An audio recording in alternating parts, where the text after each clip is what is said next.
வணக்கம். என்னுடைய பெயர் டிஎஸ் ரமேஷ். நான் செங்கல்பட்டு மாவட்ட மாற்றுத்திறனாளி நல்வாழ்வு சங்கத்தினுடைய மாவட்ட தலைவராக உதவிக்கர அமைப்பின் மூலமாக செயல்பட்டு வருகின்றேன். எங்களுடைய தலைவர் மதிப்புக்குரிய மாற்றுத்திறனாளிகளுடைய காவலன் டாக்டர் டிஏபி வரதக்குட்டி அவருடைய அமைப்பில் நான் செங்கல்பட்டு மாவட்ட நிர்வாகியாக தொடர்ந்து 96ஆம் ஆண்டிலிருந்து செயல்பட்டு வருகின்றேன்.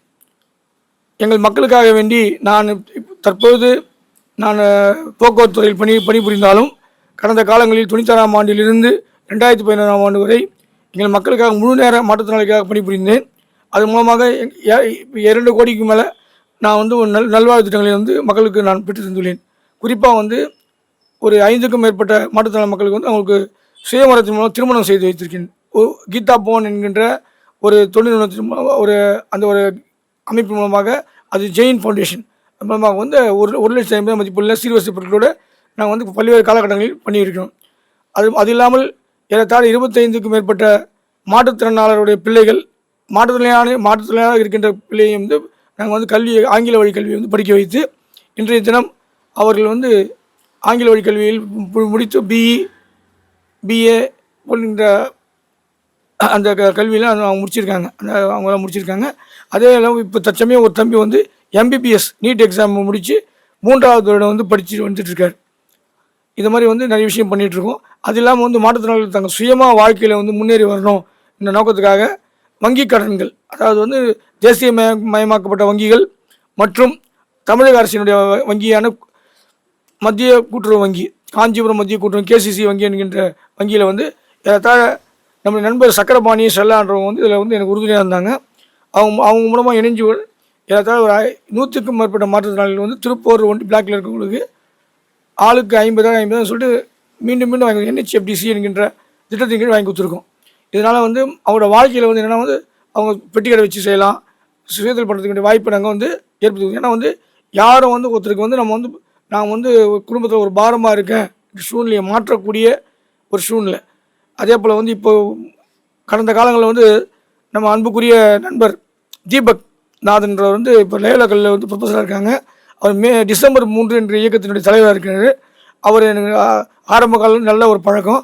அதே போல் தங்கம் ஐயா நம்ம வரதக்குடி அமைப்பில் இருந்து ஐயா தொழில் மாற்றுத்திறனாளிகள் முன்னேற்ற அணின்று திமுக அணியில் பண்ணியிருக்காங்க. இவங்கெல்லாம் நல்ல பழக்கம். தற்சமயம் இவங்களோட 2 பேரோட முயற்சியில் ஏற்ற 14,000 மாற்றுத்திறனாளிகள் மாவட்ட அளவில் இருந்து ஊராட்சி மற்றும் கிராம அளவில் ஒரு நியமன பதவி ஒதுக்கி கொடுப்பதாக மதிப்புக்குரிய தமிழக முதல்வர் ஐயா ஸ்டாலின் ஐயா அறிவிச்சிருக்காங்க. இது எங்களுக்கு பெரிய ஒரு வரப்பிரசாதம். ஏன்னா நம்ம கடைக்கோடியில் இருக்கின்ற ஒரு மாற்றுத்திறனாளிக்கு ஒரு விஷயத்தை அவனால் தைரியமாக சொல்லி அதை அதை கொண்டு போய் மக்கள் மன்றத்தில் சேர்க்க முடியுன்ற ஒரு சூழ்நிலையை உருவாக்கி கொடுத்துருக்காங்க. அதுக்கு இந்த நேரத்தில் நன்றி தெரிவிச்சிட்டேன். அதே போல் இந்த தருணத்தில் ஒரு விஷயத்தை நான் சொல்கிறதுக்கு முக்கியமாக கடமைப்பட்டிருக்கேன். இந்த சிங்சாங் பட இயக்குனர் வெற்றிவேல் ஐயா நான் ஒரு நிகழ்ச்சியில் நான் அவரை அறிமுகப்படுத்திக்கிட்டேன். அந்த மகளிர் தின விழா கிரியேட் நிகழ்ச்சி மூலம் வேளாங்கண்ணி அம்மா செஞ்சாங்க. அந்த நிகழ்ச்சியில் நான் கலந்துக்கிட்டேன் சிறப்பழைப்பாளராக.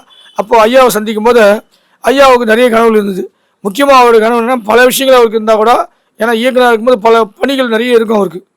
ஒரு பணி இல்லை, ஏன்னா அந்த படத்தை இயக்கணும், அதை கொண்டு போகணும், மக்கள் சேர்க்கணும், அதுக்காக அந்த லாபம் ஈட்டணும், பல விஷயம் இருக்குது. ஆனால் ஒரே விஷயத்தை அவர் சொன்னார், அது எனக்கு ரொம்ப பிடிச்சிருந்ததுன்னா, இந்த படத்தை நான் இயக்கி அந்த படத்தை வெளியிட்டு சிங்சாங் படத்தை வெளியிட்டு அது கிடைக்கின்ற லாபத்தை தமிழகத்தில் இருக்கிற கடைக்கோடி இருக்கின்ற மாற்றுத்திறனாளிக்கு நான் உதவி செய்வேன். அவன் ஆங்கில வழியில் படிக்கணும், அவன் நல்லா படிக்கணும், அவன் மேல் படிக்கணும். கல்வின்றது முக்கியமான விஷயம். அது பணத்தினால் பின்தங்கி போகக்கூடாதுன்னு சொல்லிட்டு அந்த விஷயத்தை அவர் சொன்னார். அந்த கான்செப்ட் என்கின்ற அந்த கருத்துரு எனக்கு ரொம்ப பிடிச்சிருந்தது. அவர்கிட்ட நாங்கள் நிறைய ட்ராவல் பண்ணிகிட்டு இருக்கோம். மேலே 2-3 மாற்றுத்திறனாளிகள் அவங்க ரொம்ப கஷ்டப்பட்டுருந்தாங்க. இந்த படம் வெளியாகிறதுக்கு முன்னாடி ஐயாவை நான் ஒரு வேண்டுகோள் வச்சுருந்தேன். ஐயா, கொஞ்சம் ரொம்ப கஷ்டப்பட்டுருக்காங்க, இவங்களுக்கு கொஞ்சம் ஏதாவது நீங்கள் உதவி பண்ணால் அவங்க வாழ்க்கையில் கொஞ்சம் இது பண்ணுவாங்க. ஏன்னா வீடு மாற்றத்துக்கு ஒரு சகோதரி ரொம்ப சிரமப்பட்டிருந்தாங்க. அந்த சகோதரி பெரும்பாக்கத்தில் வீடு பிடிப்பதற்கு ஒரு 10,000 ரூபாய் ஐயா உடனடியாக எந்த வித யோசனையும் செய்யாமல் நான் சொன்ன அந்த வார்த்தையை அவர் இது பண்ணி அந்த பாப்பா அவங்க நன்றி தெரிவிக்கிறதுக்கு அவர் நேரடியாக சந்தித்து நன்றி தெரிவித்தாங்க. அந்த பணத்தை அவர் அனுப்புகிற அதை இந்த நேரத்தில் நன்றி சொல்கிறதுக்கு நான் கடமைப்பட்டிருக்கேன். அதே போல் ஒரு அம்மா வீட்டு வேலை, அதே போல் ஹோட்டலில் வேலை செஞ்சு ரொம்ப கஷ்டப்பட்டுருந்தாங்க. குமாரின் பேர். அவங்களோட மகள் தன்னோட குழந்தைய வந்து ஆங்கில வழி கல்விக்கு படிக்கிறது ரொம்ப கஷ்டப்பட்டு அந்த அந்த கல்வி கட்டணம் கட்டாமல் தேர்வு எழுதுறதுக்கு ரொம்ப சிரமமான சூழ்நிலை. இறுதி ஆண்டு இறுதி தேர்வு வந்து ரொம்ப கஷ்டப்பட்டாங்க இங்கிலீஷ் ஆங்கில வழி கல்வியில். உடனே ஐயா வந்து மனசு வச்சு உடனே ஒரு குறிப்பிட்ட ஒரு தொகையை ஒதுக்கி அந்த குழந்தைக்கு கொடுத்து நாங்கள் நேரடியாக போய் அந்த பள்ளி தாளரை சந்தித்து அந்த பள்ளியில் வந்து பணத்தை நாங்கள் வந்து செலுத்தி இந்த குழந்தைய தேர்வு எழுதி இப்போது அடுத்த கட்ட நகர்வுக்கு நகர்ந்துருக்காங்க. அடுத்த கிளாஸ் போயிருக்காங்க. இதெல்லாம் வந்து ஒரு சாதனை. இன்னும் நிறைய விஷயங்கள் நாங்கள் ட்ராவல் பண்ணணும் இவரோட சேர்ந்து நாங்கள் ரொம்ப ஆசைப்பட்றோம்.